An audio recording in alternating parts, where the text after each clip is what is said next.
The Washington Commanders just made a roster move at the center position, and while it might look like a shakeup on the surface, a closer look actually confirms exactly the opposite.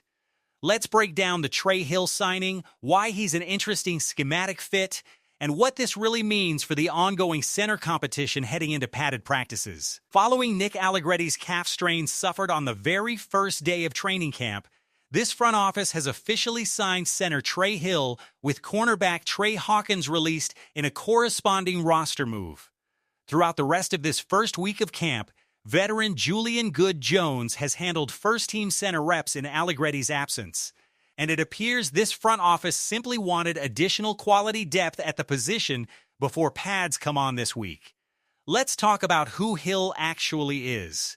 Entering his 6th NFL season, he's appeared in 25 total games across 5 years in the league, averaging roughly 5 appearances annually, and hasn't started a game since his rookie season back in 2021, when he made 3 starts for Cincinnati. So to be clear, this isn't some accomplished, proven starter walking through the door. But there's a genuinely interesting schematic connection worth understanding. Hill spent last season on Chicago's practice squad, a team led by head coach and offensive play caller Ben Johnson, whose offensive concepts this current Commanders coordinator is reportedly drawing real inspiration from this season. That system leans heavily on outside zone principles and plenty of under-center run concepts, so bringing in a player with at least some exposure to those exact concepts makes logical sense, even in a depth role.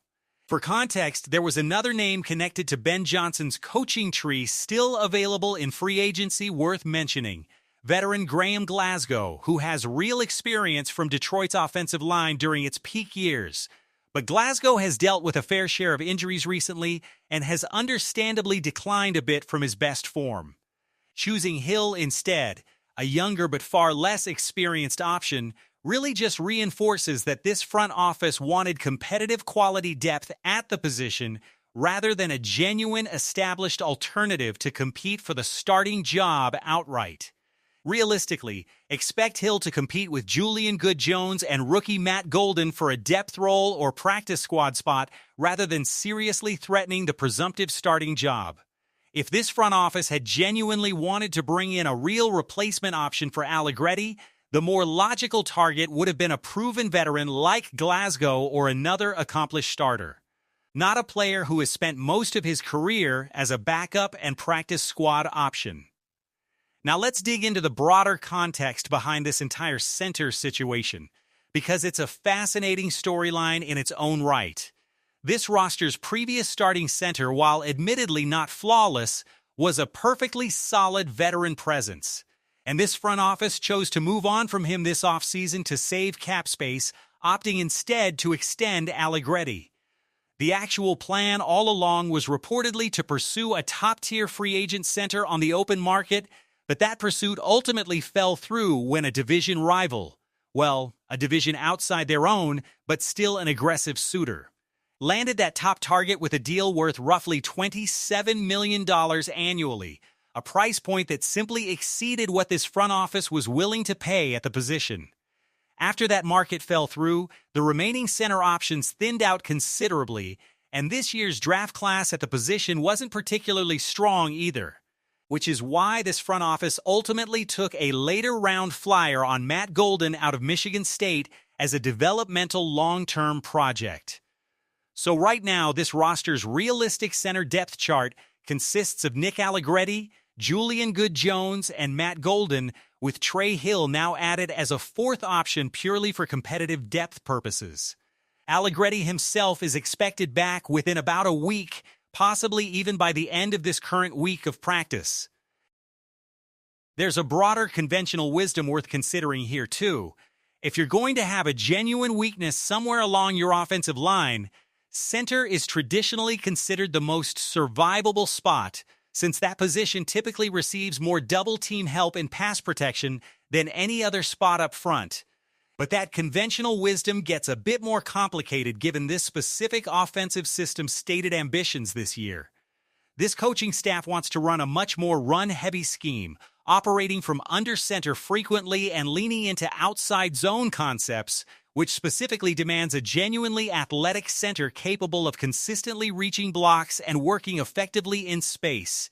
None of the current options at this position profile as particularly explosive athletes suited perfectly for that specific scheme, which does raise a fair question about overall fit.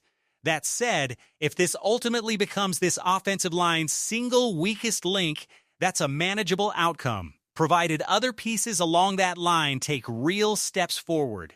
If left guard Brandon Coleman or Chris Paul develops into a legitimately good starter, if Sam Cosmi stays fully healthy, if Josh Connerly Jr. continues progressing, and if Laramie Tunsil continues anchoring the group at tackle, having center as the relative soft spot in an otherwise improving group is something this coaching staff can genuinely live with. Bottom line, this move doesn't meaningfully change the dynamic at the top of this depth chart.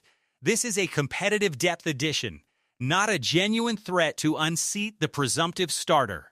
Nick Allegretti remains firmly in place as this team's starting center once healthy, and if anything, bringing in a player with Hill's relatively modest track record actually reinforces that reality rather than contradicting it.